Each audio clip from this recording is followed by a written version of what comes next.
Welcome back to another Monday edition, joined by Tyvis Powell here. And Tyvis, an 18-point win over a top 20 team on the road in the Big Ten. Yeah. And everybody is mad. Everybody's unhappy. I don't understand it. And Ryan Day called it, quote-unquote, an ugly win.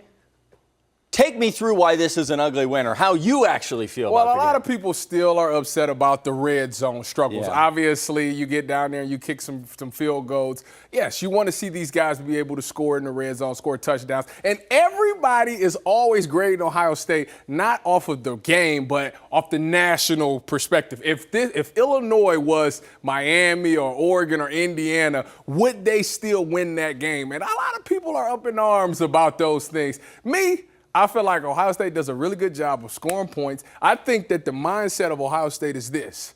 If they score 20 points, if Ohio State scores 20 points, the other team is never going to score 20 points. So once they get to 20 points, it's really much checkmate at that point. Now, don't get me wrong, I like the fact that they got other people involved. I like to see Max Clare caught a few passes. Jeremiah Smith scored another touchdown. A lot of people feel like when we get down to the red zone, they should do a better job of just throwing it to Jeremiah Smith. Now, if you're paying attention to the game, you know that teams are doubling, even triple teaming They're Jeremiah sliding Smith. their whole defense. It's very rare that you see Jeremiah Smith in one-on-one situations, because when that happens, I don't care what they call it. Check, check, check. We going to Jeremiah Smith, and you seen it was a touchdown. So they got to find a way to be a little more creative. Obviously, they tried to run the ball. Think they need to be better in the run game. When you look at a team like Indiana, when they play Illinois, they ran for over 300 yards. So Ohio State probably in their mind winning this game saying, if Indiana can run for 300 yards, certainly the Buckeyes can. And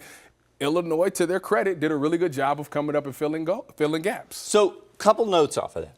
One, if a team loses 63-10, they're going to make adjustments. Yes. That's the one thing that really frustrated me is, well, Indiana beat them 63-10. Yeah, I think Indiana probably caught them off guard a little bit. Yeah, I'd say so. Yeah, and so I think they probably had a long look at everything that went wrong there and made adjustments. Now, the run game takes me to my next question, because tell me if I'm crazy here, but I have the belief that right now Ryan Day and Ohio State are trying to grow. They know what is successful. They know that play to Jeremiah Smith, I thought it was interesting. On the goal line, they had that exact setup probably 6 times throughout the game. And they had Jeremiah out wide in man coverage, and the first 5 times they ran it up the middle. And then finally, they needed the touchdown. They just said, all right, we can throw it out there, and he's going to catch it. Yeah. Do you think it is Ohio State right now? I don't know if the word is tinkering. I don't know if the word is challenging themselves, but saying we need to figure this out, because when we play Texas, I guess they already played Texas. When we play, Miami, the Ole Indiana, Miss, LSU, exactly. all of them. Yes. When we play them, we've got to be able to do this. Do you think that's what they're doing right now? I believe so, for sure. Because listen, let's take a look at Ryan Day's coaching tenure, right? One thing Ryan Day has always had is a good quarterback and great weapons on the outside. However, he's only won 1 national championship since he's Only there. one. So what has been the difference? What was so different about last year's team than the ones that he had before? The ability to run the ball effectively. Last year, if you played the Buckeyes, they will beat you running the ball. Travion and Quinshawn will totally beat you. We could just hand the ball off to those 2 guys, and we will win this game. Every other year, you haven't really had that. There hasn't been that guy that's like, oh, we can hand it off and we'll beat you just running the ball. It's always been a 7-on-7.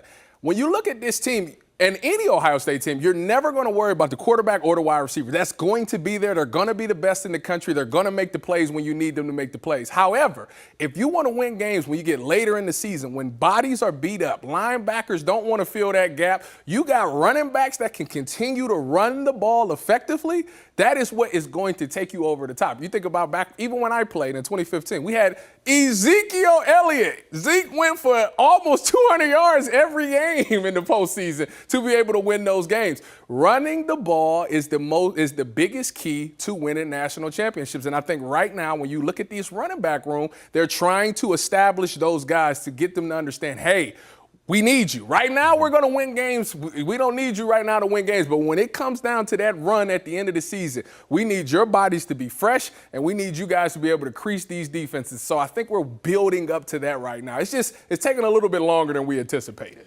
I think you make a great point, because I try. Travion Henderson, Quinshawn Judkins, Ezekiel Elliott, and then Maurice Clarett. Those were the 4 running backs when Ohio State won their last 3 national titles. That's pretty good crop. I would say so. All right, but this league, I want to ask about Ryan Day here because I feel like something has really shifted in Coach Day, and it's kind of happened progressively. But it feels like he doesn't care what you think of his team in the middle of the season. He doesn't care what you think of a game. They're frustrated with that fourth quarter. They put the first-string guys back in. They were not happy with how that played out against Illinois. That's one thing. Yeah. But it also feels like behind closed doors, they are one of the slowest offenses in the country. They are more than content with that. They're running the least amount of plays per game of anybody in Power 5. I think that it is massive for Ohio State that they have found this, we don't care, we're just going to go win. Do you see that? Let's take a look around the country. Give me another offense around the country that you would take over the Buckeyes.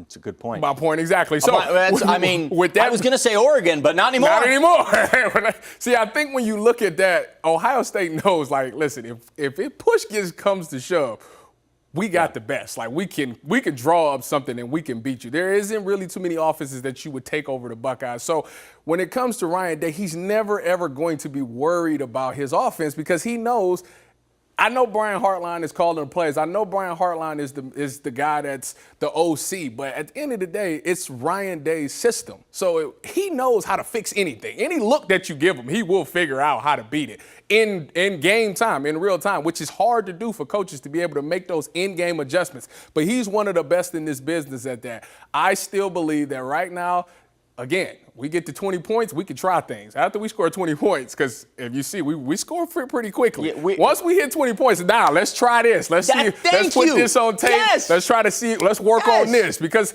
they're not going to score 20. Like, our defense is so stingy, they're not giving up any touchdowns. So now, this is the time to get real game reps to work on certain things against a different opponent that's not wearing scarlet and gray. I got called stupid for that take. Why is that? That was my take. That's what I saw against Illinois. It was an offense that was like, we've won this game. Let's go figure. Let's go try some things. At any point of this game, did you have a fear that Illinois would win? At no point in any game this season did you have a fear Ohio State was going to lose. And you said, which offense? I said Oregon. That's just because I thought they had the second best offense. They're not even close to Ohio State because when this team moves, they can move. If Ohio State needs to go down the field.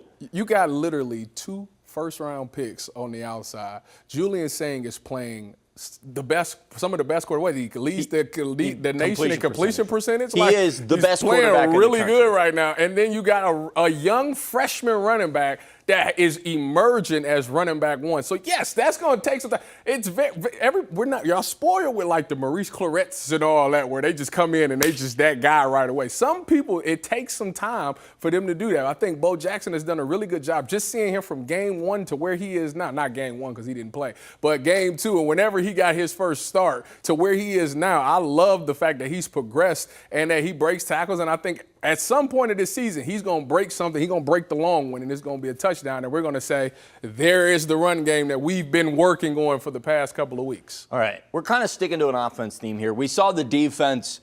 They gave up a couple of plays. I give credit to Illinois on that one play. I mean, I think if you could be inside if you were inside Matt Patricia's head, he probably would have said, all right, well done. You got it's one of the – listen, at that point, I was so shocked. I wasn't shocked. I was like just smiling like – they really can't score on the goal line. It was so amazing to me. Listen, by far, this is the best goal line defense I've ever seen, NFL or college. I've never seen people so selfish of not letting the team get in the end zone. Like, the way that they scored, it was cute. It was a cute play. And the crazy part was the only way that it was going to work was that you had to throw some trickery in there. And they had the first pitch read. Yeah. They were all aggressive into the trenches, but they still went outside. They were still ready for that. It was just the second pitch that got And then the second touchdown, it was kind of he kind of threw Aaron Scott to the ground. It's legal because it's within 5 yards, but it is what it is. But that's also why Ryan Day was frustrated, understand. And that's what listen, Buckeye Nation, you got to love having a coach that's upset after a game where you gave up 2 touchdowns. If you think about this defense prides themselves. They're not just trying to be the best in the country. They're trying to be the best in the history of the game. Mm-hmm. So when you take the starters out and put backups in, and they give up touchdowns, that's going towards the total defensive points. So it's like your average is now going up. Even though your starters aren't in, the average is going up. So it's like, no, we trying to do something historic around here, so we got to put the guys back in because we ain't trying to give up nothing this entire game or this entire year. So I respect the defense for going back out there. Aaron Scott, you got to be a little bit better than that. You are better than that, and you will be better than that. I project you to be a first-round corner at some point. Arvell Reese got back in the game and said, yeah, we're not letting that happen. Yeah, again. no, it's done. Yeah, just took care of it. We've been handling business. Y'all ain't about to mess this up. Real quick, I want to ask you about Wisconsin because this is another game where oh my gosh. What? It's another game. What? That I don't think Ohio State needs to do that. I want them to go figure out things. Yeah, no. Listen, before the season, I said, hey, going on the road at Wisconsin, if this is a night game, this is a Luke Fickell coach team, this could be a tough one. About 2 weeks into the season, I said, all right, that game doesn't matter. Not true, but this is a struggling Wisconsin team right now. They gave up more than 30 points to Iowa. 37-0, I think, to be exact, at home. They couldn't score a point. Yeah. This is a tough time right now in Madison. For Ohio State, I think that they should go into this game and just, again on offense, run the ball. Because if there's one thing that a Wisconsin defense is going to be good at, it's stopping the run. So go challenge yourself because at the end of the day, you just saw Iowa score 37 points. Which Iowa scoring 37 points, that ain't happened since, I don't know when. Since I was a baby. Since Tyvis was a baby. And that was just, 25 years ago? And with that, I just don't need to see them letting it fly out there again. I like the idea of using these games to grow as opposed to using these games to win 70-0. What is the point of winning 70-0? Nothing. Nothing. See, the Nothing. thing is this: people around the country will say, "I want a dominant performance."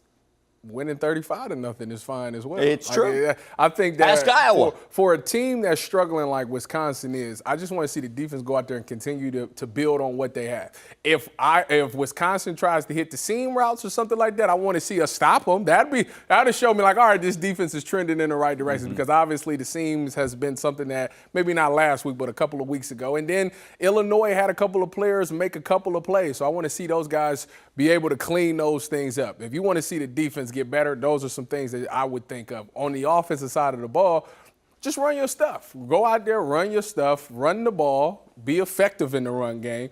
And again, we still want to know who that third guy is on offense as far as the receivers go. Yeah, I thought we were Brandon gonna learn Ennis, Max Clare, Mylan Graham, whoever. I still am waiting to find out who that third guy is that's going to emerge itself. I would love to get that answer after this Wisconsin game. All right, and just to be clear, if you're a Wisconsin Badgers fan, I do apologize. That was a little harsh there for a minute. It was. You disrespected him a little bit. It was. I apologize. Shout out to Coach Fick. Coach Fick, he's great. I hope you figure it out. It's a tough time right now. It is. He has a very tough schedule. They've changed. I thought they might beat Alabama. He went in there and changed what Wisconsin was. He switched. Obviously, when you think of Wisconsin, historically, it's a 13 personnel, 22 personnel, run the ball, get the tight ends involved type thing. He switched it to an air raid. It's just been a disaster. And well, you called it a disaster. That's disrespectful. It's been what? Am I going to lie to them? I owe these people the truth. It's been a disaster. What if they're watching in Madison and now we both disrespected them? They're not going to watch again. I love you, Coach Fick. Yeah. Love you, but it's been a disaster. I got to call a spade a spade. It has been tough. I'm really looking forward to getting to Madison, though. I've never been there. It's beautiful. I'm very excited, and I'm ready to jump around. Yeah. I think you said jumping around is more fun when you're winning. There you go. The only time you can enjoy it as an opposing team is when you win it. I'm ready. Go ahead, man. Have some fun. Jump around for me. Are you going to text Coach Fick and apologize about this video? No. I think he understands. Business is business. Business is I owe it to the people to be truthful. All right. He is Tyvis Powell. I'm Adam King. Thanks for watching. Keep it on 10 TV, 10 TV plus 97.1 The Fan for all your Buckeye coverage needs.